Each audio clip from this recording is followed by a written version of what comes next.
probably see from my face. I have this syndrome called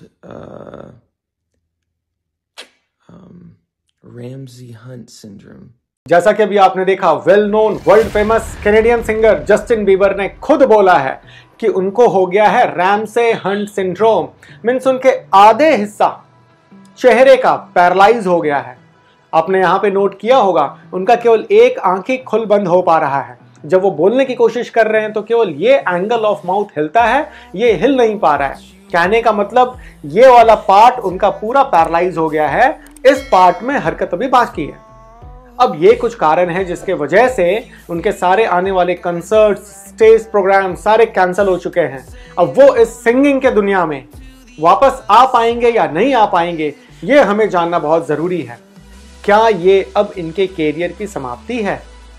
अगर आपके मन में भी ऐसी कुछ दुविधा है, अगर आपको भी जानना है रैमसे-हंट सिंड्रोम कैसे होता है, क्यों होता है, कैसे डायग्नोज कर सकते हैं, क्या कुछ इसमें ट्रीटमेंट किया जा सकता है, क्या जस्टिन बीबर वापस सिंगिंग के लिए स्टेज प्रोग्राम, स्टेज परफॉर्मेंस दे पाएंगे या नहीं दे पाएंगे, बने रहे हमारे साथ एंड देखें इस वीडियो को पूरा, क्योंकि इस वीडियो में मैंने बहुत बारीकी में हर एक डिटेल पे बात किया है ताकि आपको मैं छोटी सी छोटी इंफॉर्मेशन दे सकूं।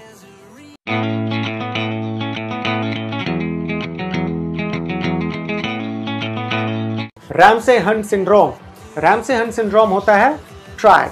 ट्रायड कहने का मतलब इसमें 3 कंपोनेंट मिलता है। जिस साइड का फेशियल नर्व पैरालाइज हुआ है, उस साइड के आधे हिस्से में फेस में मूवमेंट खत्म हो जाता है, आधा हिस्से को लकवा मार जाता है।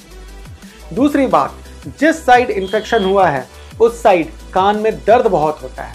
तीसरी बात, जिस साइड इंफेक्शन हुआ है वहां पे छोटे से रैशेज, वेसिकल्स मिलते हैं। तो इसी ट्रायड को बोलते हैं रैमसे-हंट सिंड्रोम। तो रैमसे-हंट सिंड्रोम के बारे में और जानने से पहले मैं कुछ बेसिक चीजों को आपको क्लियर कर दूं। ये होता है वारिसेला जोस्टर वायरस से। जिनको भी बचपन में कभी चिकन पॉक्स हुआ होगा, ये चिकन पॉक्स से तो आप लोग सभी अवगत ही होंगे। तो जिन किसी को चिकन पॉक्स हुआ होगा, जब वो चिकन पॉक्स से रिकवरी फेज में आते हैं तो ये varicella zoster virus dorsal root ganglion में जाकर डॉर्मेंट स्टेज में रह जाता है आपके बॉडी में। एंड कुछ सर्टेन स्टेजेस पे जब आपको कोई ट्रॉमा हुआ है या अगर आप कभी प्रेग्नेंट हुई हैं, कभी स्ट्रेसफुल कंडीशन से अगर आप गुजर रहे होते हो, कुछ मेडिसिन आप ले रहे हो, खासकर इम्यूनोसप्रेसिव थेरापी ले रहे हो, या आपको कुछ बीमारी है जैसे कैंसर है या एड्स है, इन कंडीशंस में जहां पे सेल मीडिएटेड इम्यूनिटी आपकी हो जाती है डाउन, वहां पे डॉर्सल रूट गैंग्लियन में ये जो वारिसेला जोस्टर वायरस जो भी डॉर्मेंट स्टेज में था वो रीएक्टिवेट हो जाता है। एंड रीएक्टिवेशन के कारण वो खास उस डर्मेटोम में जहां पे इस नर्व फाइबर का ब्रांचेज है, वहां पे ये सारे प्रॉब्लम्स को जन्म देता है। वहीं पे रैशेज होता है, वहीं पे वेसिकल्स होता है। तो ये एक हर्पिस जोस्टर का ही पार्ट है। लेकिन इस हर्पिस जोस्टर में रैमसे-हंट सिंड्रोम में facial nerve means geniculate ganglion का इन्वॉल्वमेंट हो जाता है एंड फेशियल नर्व पैरालिसिस होने के वजह से आधा हिस्सा फेस का पैरालाइज कर जाता है। यहीं पे आपको शिंगल्स मिलता है, छोटे छोटे रैशेस, और इधर ही आपको होता है कान में दर्द। तो ये कुछ था पैथोफिजियोलॉजी, एक बेसिक आइडिया मैं आपको देना चाहता था। अब बात करते हैं इटियोलॉजी की कि आखिर क्यों होता है रैमसे-हंट सिंड्रोम। जैसा मैंने आपको पहले बताया, Ramsay Hunt syndrome is caused by varicella zoster virus. It's due to reactivation in the geniculate ganglion. Secondly, किस एज ग्रुप में ज्यादा होता है? Of course elderly age group में ज्यादा होता है। तीसरी बात, अगर आप मेल एंड फीमेल इंसिडेंस देखो तो किन में ज्यादा होता है? तो फीमेल्स में ज्यादा मिलता है, ऑफ अननोन ओरिजिन। इसका कोई नोन कॉज नहीं है कि क्यों ये फीमेल्स को ही ज्यादा अफेक्ट करता है, बट ये देखा गया है कि फीमेल्स में ये ज्यादा मिलता है। चौथी बात, कि आखिर क्या होता है रैमसे-हंट सिंड्रोम में? तो मैंने आपको पहले ही ब्रीफ कर दिया है। रैमसे-हंट सिंड्रोम में यही क्लिनिकल ट्रायड मिलेगा। पहला आपको फेशियल पाल्सी मिलेगा, दूसरा आपको छोटे छोटे दाने, रैशेस मिलेंगे, वेसिकल्स मिलेगा, एंड तीसरा आपको कान का दर्द मिलेगा। पांचवी बात कि किस तरीके से इसको डायग्नोज किया जा सकता है।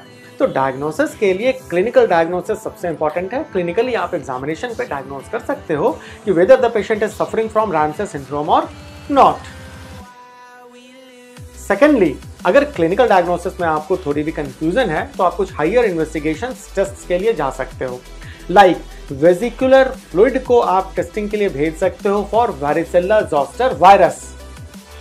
कुछ सेरोलॉजिकल टेस्ट भी आप करवा सकते हो, कुछ एंटीजन एंटीबॉडीज को भी आप देख सकते हो अपने ब्लड में, सर्कुलेशन में।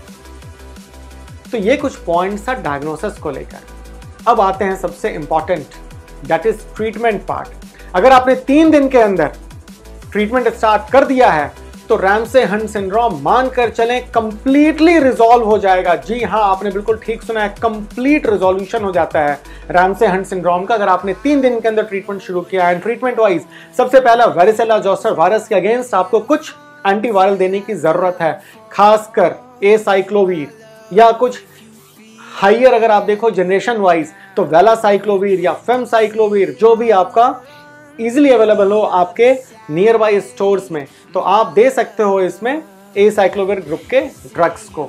सेकेंडली, इससे भी ज्यादा इंपॉर्टेंट है कॉर्टिकोस्टेरॉइड।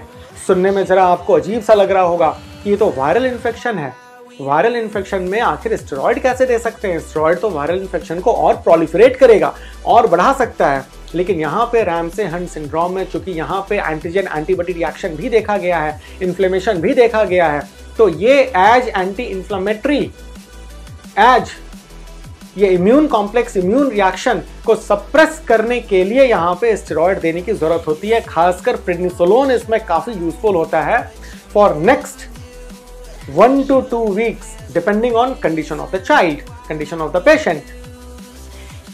इसी तरीके से तीसरे पॉइंट की बात करें तो apart from antiviral and corticosteroids, आप यहाँ पे पेन किलर एज एनाल्जेसिक्स, कुछ नर्व एनाल्जेसिक्स यहाँ पे यूज कर सकते हो। एंड साथ में सिम्टोमेटिक थेरापी आप दे सकते हो, जैसे आईज में आपको अगर मिथाइल सुलोज ड्रॉप डालना है तो वो आप डाल सकते हो, कुछ फिजियोथेरापी आप करवा सकते हो, फेस का, फेशियल मसल्स का।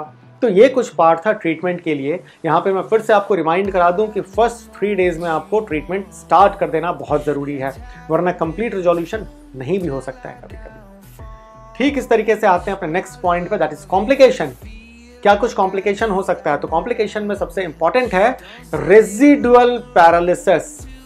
कुछ लोगों में जहां पे ट्रीटमेंट डिले कर दिया गया है या जहां पे बहुत हेवीली इन्फेक्शन हुआ है, इन केसेस में, कुछ केसेस में फेशियल पाल्सी रह जाता है, मींस आंखों का क्लोज हो पाना कंप्लीट नहीं हो पाता है। अगर आप माउथ, एंगल ऑफ माउथ की बात करो तो एक साइड का एंगल काफी अच्छे से काम करता है, दूसरे साइड का एंगल लिमिटेड अमाउंट में ही काम करेगा। तो यहाँ पे रेजिडुअल फेशियल पाल्सी हो सकता है एंड यहाँ पे आपको एक्टिव फिजियोथेरापी की जरूरत होती है एंड ये फिजियोथेरापी आपको काफी लंबे समय तक चलानी होगी। तो ये कुछ बातें थी इस रैमसे हंट सिंड्रोम को लेकर एंड उम्मीद करता हूँ ये वीडियो आपको पसंद जरूर आया होगा एंड आपको आंसर ऑलरेडी मिल गया होगा। तो हमारा क्वेश्चन यही था कि क्या जस्टिन बाइबर वापस सिंगिंग की दुनिया में आ सकते हैं या नहीं, एंड सेकेंड, क्या इनकी कैरियर की समाप्ति है? आंसर ऑफ कोर्स नो, ये वापस आएंगे, इनकी कोई कैरियर समाप्त नहीं हुई है, कैरियर तो अभी और इनका फलेगा फूलेगा। राइट? तो मिलते हैं कुछ इसी तरीके की कुछ और वीडियोस के साथ अपने नेक्स्ट सेशन में। Till then, tata, bye bye.